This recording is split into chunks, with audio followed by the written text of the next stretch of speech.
మాట్లాడుతున్నారు. ఇప్పుడు ఆ లైవ్ చూద్దాం. ఈ యాప్ ద్వారా నిర్ణయించడం. ఈ యాప్ యొక్క ప్రత్యేకత ఏంటంటే లాభాలున్నాయి.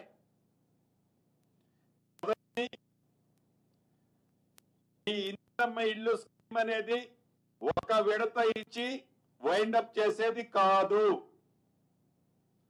దేశంలోనే ఈ రాబోయే 4 సంవత్సరాలలో అత్యధిక ఇళ్ళు మొదటిది ఈ ఇందిరమ్మ ఇల్లు స్కీమ్ అనేది ఒక విడత ఇచ్చి వైండప్ చేసేది కాదు. దేశంలోనే ఈ రాబోయే 4 సంవత్సరాలలో అత్యధిక ఇళ్ళు తెలంగాణ రాష్ట్రంలో కట్టే విధంగా ఈ రాష్ట్ర ప్రభుత్వ ఆలోచనలకు అనుగుణంగా ఈ యాప్ ఉపయోగపడుతుంది. ఈ యాప్ మొదటి విడత చేసిన 4.5 లక్షల ఇళ్ల ఓనర్స్ కే కాకుండా ఈ యాప్ సాయంతో ప్రజాపాలనలో ఎవరైతే ఇందిరమ్మ ఇల్లు అడిగారో వారి పూర్తి డేటా, అంటే వారికి ఇల్లుందా, ఇల్లుంటే ఎటువంటి ఇల్లుంది, కచ్చా ఇల్లుందా లేకుంటే హాఫ్ కచ్చా ఉందా, వాల్స్ కట్టుకొని పైన రేకులున్నాయా లేకుంటే వాల్స్ లేకుండా పైన రేకులున్నాయా, విత్ విజువల్స్ తో విత్ ఫోటో పిక్చర్ తో ఈ యాప్ లో సేకరించి latest technology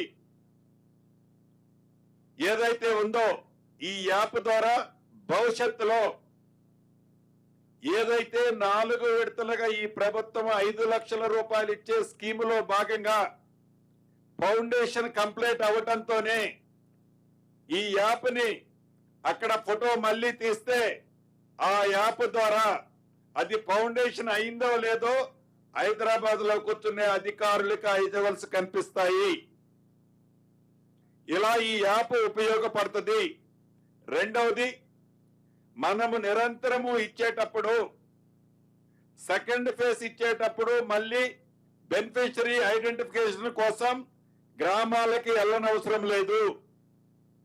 priority wise poor of the poor top నుంచి మనం ఇచ్చే ఇల్లు కింద వరకు అర్హులైన వాళ్ళకి ఇవ్వటానికి యాప్ ఉపయోగపడుతుంది. అదే రకంగా కేంద్ర ప్రభుత్వం ఏదైతే అర్బన్ కి రూరల్ కి కేంద్ర ప్రభుత్వ సహాయం హౌసింగ్ స్కీమ్ లో గత ప్రభుత్వము ధనిక తెలంగాణ రాష్ట్రం అని చెప్పి ఆనాడు సహాయం తీసుకోలే. దాన్ని పూర్తిగా ఉపయోగించుకునే విధంగా అది రూరల్ కి 72,000 ఇవ్వచ్చు, అర్బన్ కి 1,50,000 ఇవ్వచ్చు. ఎంత ఇచ్చినా రాష్ట్ర ప్రభుత్వానికి హౌసింగ్ స్కీమ్ లో కేంద్రం నుంచి రావాల్సిన నిధులని తప్పకుండా ఉపయోగించుకోవాలని ఇందిరమ్మ ప్రభుత్వం ఆలోచన. ఇక్కడ విపక్షాలు, ప్రధాన ప్రతిపక్షాలు అని అనుకునే వాళ్ళు కొన్ని విమర్శలు ఇప్పుడే మొదలు పెట్టాయి. ఒకవేళ కేంద్ర ప్రభుత్వం వాళ్ళ నామ్స్ లో యాక్సెప్ట్ కాకపోతే వారికి మీరు ఇల్లు ఇవ్వరా అనేది ఒక క్వశ్చన్ రేజ్ చేస్తున్నారు. కేంద్ర ప్రభుత్వము యాక్సెప్ట్ చేస్తే ఆ ఇచ్చే 70,000 1,50,000 పోను రిమైనింగ్ బ్యాలెన్స్ ఈ రాష్ట్ర ప్రభుత్వము మ్యాచ్ చేస్తుంది. కేంద్ర ప్రభుత్వం యాక్సెప్ట్ చేయకపోయినా పేదవాళ్ళ ఉంటే, అర్హులైన వాళ్ళుంటే రాష్ట్ర ప్రభుత్వము పూర్తిగా 5 లక్షల రూపాయలు ఇస్తుంది. ఆ ఇచ్చే సిస్టమ్ కూడా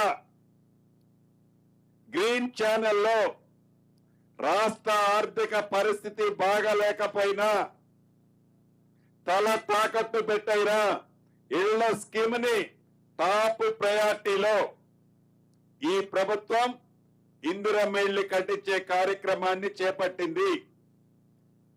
ఇది విమర్శ కాదు, కానీ ఆనాటి 10 సంవత్సరాల్లో నిజంగా కొన్ని కట్టించుంటే ఆనాటి 10 సంవత్సరాలలో ఆర్థిక పరిస్థితిని ఈ రకంగా కొల్లగొట్టి ఉండకపోతే ఇందిరమ్మ స్కీముతో పాటు ఏవైతే ఈ రాష్ట్ర ప్రభుత్వం అనుకుందో, ఈ రాష్ట్ర ప్రభుత్వము ఎన్నికలకు ముందు ఇచ్చిన హామీలు ఉన్నాయో వాటిని చాలా వడివడిగా ఎప్పుడో చేసి ఉండేది. అయినా ఆ కుంటి షాకు చూపించి అన్న స్కీములు ఈ ప్రభుత్వం ఏది కూడా బ్యాక్ వెళ్ళదు.